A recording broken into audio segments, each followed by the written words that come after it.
हाँ नवीद भाई, ये पाकिस्तान स्टील मिल के नए सीईओ आए हैं। इनके 25% बढ़ा रहा है और गैस भी बहाल नहीं हो रही है। इस पे आप अपने ख्यालात का इजहार करें।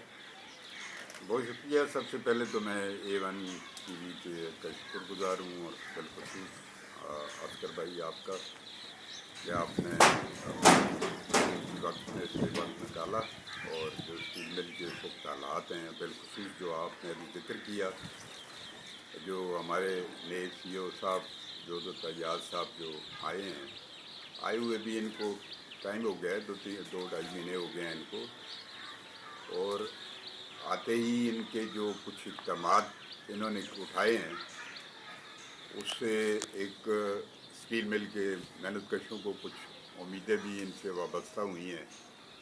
जैसे कि लोगों की जो तनख्वाहें स्टाफ की हुई थी, जिन लोगों ने गारंटी दी थी मकानों की, टाउनशिप के मकानों की जो आदर सरस मुलाजमीन थे, इन्होंने आते ही जब इनकी नॉलेज में लाया कि ये बात, तो इन्होंने आते ही ये चीज़ें, इसके अलावा कई इक़दामात इन्होंने अच्छे उठाए हैं और कोशिश भी कर रहे हैं कि कोई बेहतरी की तरफ बात जाए। लेकिन हम ये समझते हैं कि चीज़ें ताख़ीर का शिकार हो रही हैं। CEO साहब की नीयत पे हमें शुबा नहीं है, लेकिन हमने पहले भी ये गुजारिशात रखी थी कि डिले टैक्टिस की जा रही है।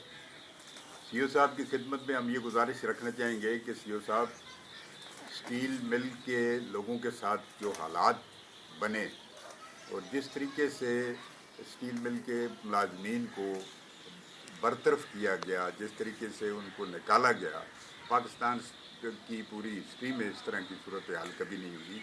हमेशा जब भी अगर कोई इदारा ने प्राइवेटाइजेशन होता है तो उसकी एक पूरी पॉलिसी है निजकारी की, उसके तहत लोगों को ऑप्शन दिया जाता है उसके हिसाब से। यहाँ तो लोगों को जबरी वाटर बोर्ड ने हमें दे दिया, लेकिन गैस अभी तक जो है वो बहाल नहीं हुई है। हमारी आपसे ये गुजारिश है कि स्टील टाउन की गैस जो है इसको भी बहाल किया जाए, सदरन के हवाले किया जाए गैस के मामलात को। इससे पहले ये ऑलरेडी इस पर काम हो चुका है, फिर पता नहीं क्या वजह हुई कि वो काम उसका स्टॉप हो गया। बात में रखना चाहूँगा कि जो 2022 की जो पॉलिसी है उसके ऊपर इस वक्त सुन रहे हैं कि इंतज़ामिया जो है या CEO साहब के नॉलेज में लाया गया और उस पर जो है वो अमल दरामद की तरफ पेशकदमी जारी है। इस बात को भी काफ़ी टाइम हो गया है और हमारे स्टील यहाँ के जो नीचे से जो लोग हैं इंतज़ामिया में बैठे हुए, बिलखसूस मैं अपने स्टील मिल के अफसरान से ये गुजारिश करूँगा कि आप कम अज़ कम अगर हमारे दुखों का, हमारे लोगों के दुखों का कोई मदावा नहीं कर सकते तो कम अज़ कम इस तरह के मशवरे या इस तरह की तजावीज़ से परहेज़ करें जिससे लोगों के मसाइल और बढ़ते हैं। अब टाउनशिप के पहले ही आपके इल्म में है कि टाउनशिप में सीवरेज का निज़ाम मुकम्मल ख़त्म हो चुका है, बंद है, कोई यहाँ पे सीवरेज का काम नहीं हो रहा। मकानों की हालत जो है इंतहाई खस्ता हालत है और गैस नहीं है, बिजली नहीं है। बिजली का भी आए रोज़ कोई ना कोई मसला रहता है। इसी के ज़ुमरे में ये बात आती है।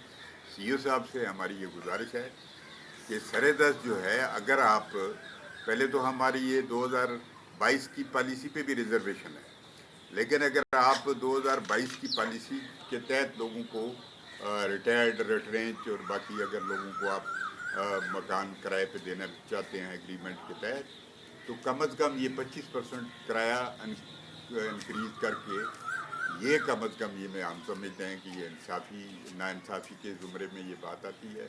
लोग पहले से मसाइल का शिकार हैं, उनको मज़ीद जो है इस तरफ न धकेला जाए। तो इस हवाले से आपसे गुजारिश ये है। और दूसरी ये है कि जो भी पॉलिसी आप दे रहे हैं उसके ऊपर अमल दरामद से आखिर ऐसे तो नहीं आके खुल गए। तो कहने का मकसद ये है कि यहाँ पे कुछ लोग इस तरह के मौजूद हैं जो इस सारे अमल में वो ये चीज़ें वो कर रहे हैं और अदारे को भी नुकसान पहुँच रहा है और मामलात भी ताख़ीर का शिकार हो रहे हैं।